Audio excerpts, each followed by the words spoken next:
Electrical overview में आज हम ट्रांसफार्मर का कंस्ट्रक्शन के बारे में डिस्कशन करेंगे और साथ ही साथ ट्रांसफार्मर में कोर का कंस्ट्रक्शन क्या होता है और वाइंडिंग का कंस्ट्रक्शन क्या होता है उसके बारे में डिस्कशन करेंगे और उनके फंक्शन के बारे में डिस्कशन करेंगे।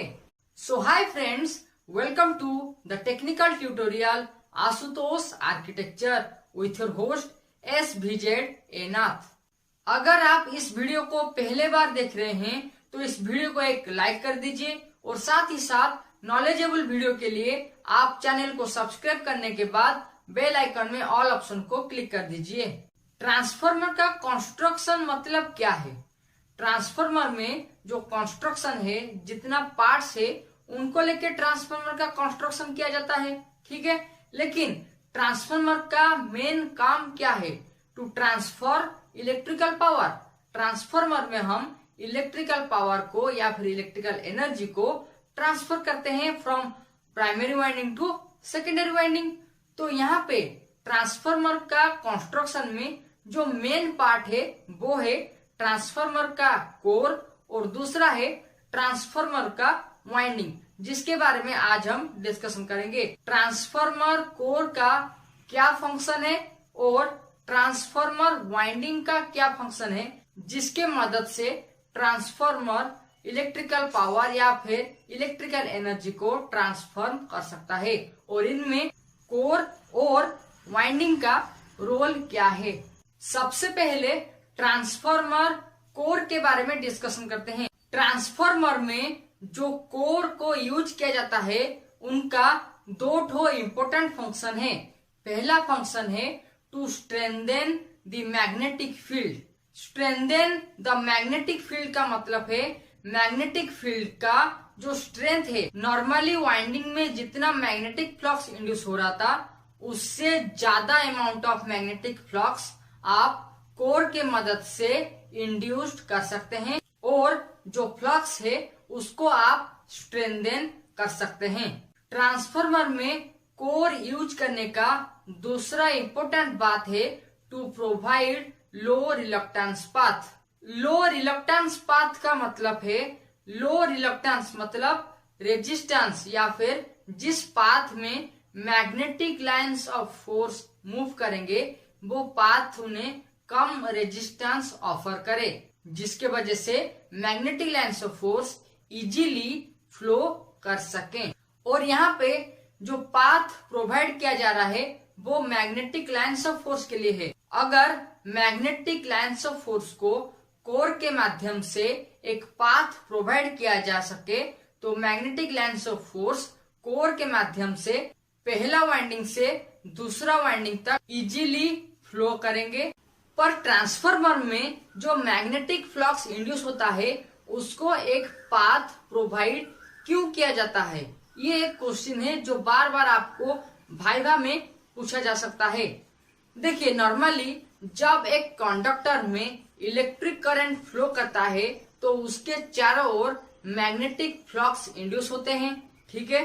ट्रांसफार्मर में जो मैग्नेटिक फ्लक्स कॉइल 1 में इंड्यूस होता है उसी फ्लक्स को हमें कॉइल 2 तक रीच करना है, पहुंचाना है। इसलिए अगर हम एक पाथ प्रोवाइड करेंगे बाय मींस ऑफ कोर तो मैग्नेटिक लाइंस ऑफ फोर्स जो कॉइल 1 में क्रिएट हो रहा था वो कोर के माध्यम से कॉइल 2 के कांटेक्ट में आएंगे और म्यूचुअल इंडक्शन के मदद से कॉइल 2 में मैग्नेटिक फील्ड इंड्यूस्ड होगा। तो पहले हम ट्रांसफार्मर कोर और ट्रांसफार्मर वाइंडिंग का फंक्शन के बारे में डिस्कशन किए।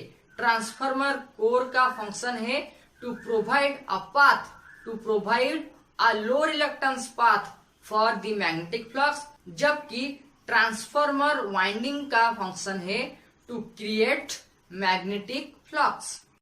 तो अब हम ट्रांसफार्मर कोर और ट्रांसफार्मर वाइंडिंग का कंस्ट्रक्शन के बारे में डिस्कशन करेंगे और साथ ही साथ कोर को कैसे बनाया जाता है और वाइंडिंग को कैसे बनाया जाता है उसके बारे में डिस्कशन करेंगे।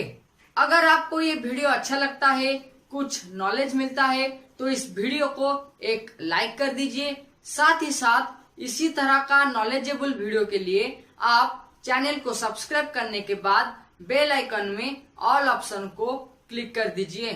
ट्रांसफार्मर में जो कोर यूज किया जाता है वो हाई ग्रेड सिलिकॉन स्टील से बनाया जाता है। कोर को हाई ग्रेड सिलिकॉन स्टील से बनाने से जो हिस्टेरिसिस लॉस है उसे मिनिमाइज किया जा सकता है। इसीलिए ट्रांसफार्मर का core high grade silicone steel से बनाया जाता है। ट्रांसफार्मर में जो कोर यूज किया जाता है वो एक लैमिनेटेड कोर होता है। लैमिनेटेड का मतलब है जो कोर है वो लैमिनेशन को लेके बनाया जाता है या फिर मैन्युफैक्चर किया जाता है। अगर ट्रांसफार्मर का कोर एक सॉलिड पीस होता है तो ट्रांसफार्मर में एडी करंट लॉसेस का चांस बढ़ जाता है। इसीलिए लैमिनेशन का यूज करने से जो एडी करंट लॉसेस होता है उसे मिनिमाइज किया जाता है।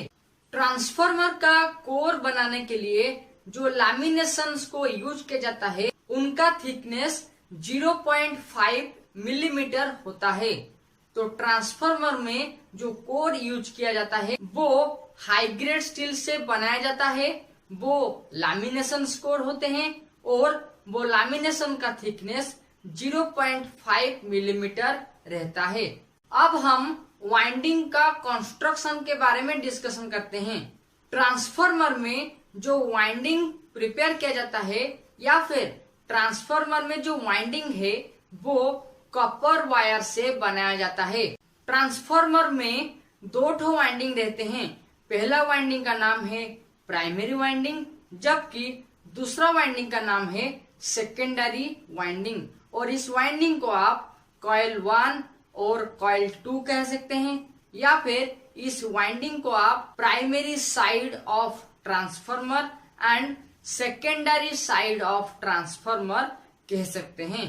ट्रांसफार्मर में जिस साइड को आप सोर्स ऑफ सप्लाई के साथ या फिर एक्सटर्नल सोर्स ऑफ सप्लाई के साथ कनेक्शन करते हैं उसी साइड को प्राइमरी साइड कहते हैं।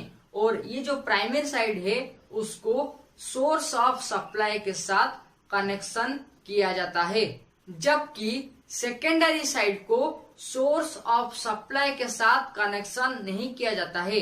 उनमें जो मैग्नेटिक फ्लक्स इंड्यूस होते हैं वो प्राइमरी साइड का कॉइल में जो फ्लक्स है उनके मदद से क्रिएट होते हैं।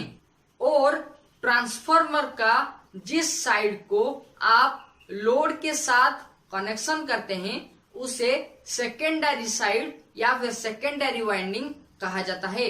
याद रखिए ट्रांसफार्मर में दो ठो वाइंडिंग रहता है। एक वाइंडिंग को प्राइमरी वाइंडिंग कहते हैं जबकि दूसरा वाइंडिंग को सेकेंडरी वाइंडिंग कहते हैं। जिस साइड में इलेक्ट्रिक करंट को या फिर इलेक्ट्रिक सप्लाई को कनेक्टेड किया जाता है उसे प्राइमरी वाइंडिंग कहते हैं। और जिस साइड में लोड को ट्रांसफार्मर के साथ कनेक्शन किया जाता है, लोड यानी कि बल्ब, लाइट, हमारा जो होम अप्लायंसेस होता है उनको अगर कनेक्टेड किया जाता है ट्रांसफार्मर का जिस साइड में, उसे सेकेंडरी वाइंडिंग कहते हैं। Okay friends, times to wind up this electrical overview episode based on construction of transformer. For more video, you can click on iCards and also watch these videos. Till then, subscribe, like and share Ashutosh Architecture and don't forget to press the bell icon with its all option so that you never miss another update. Thank you.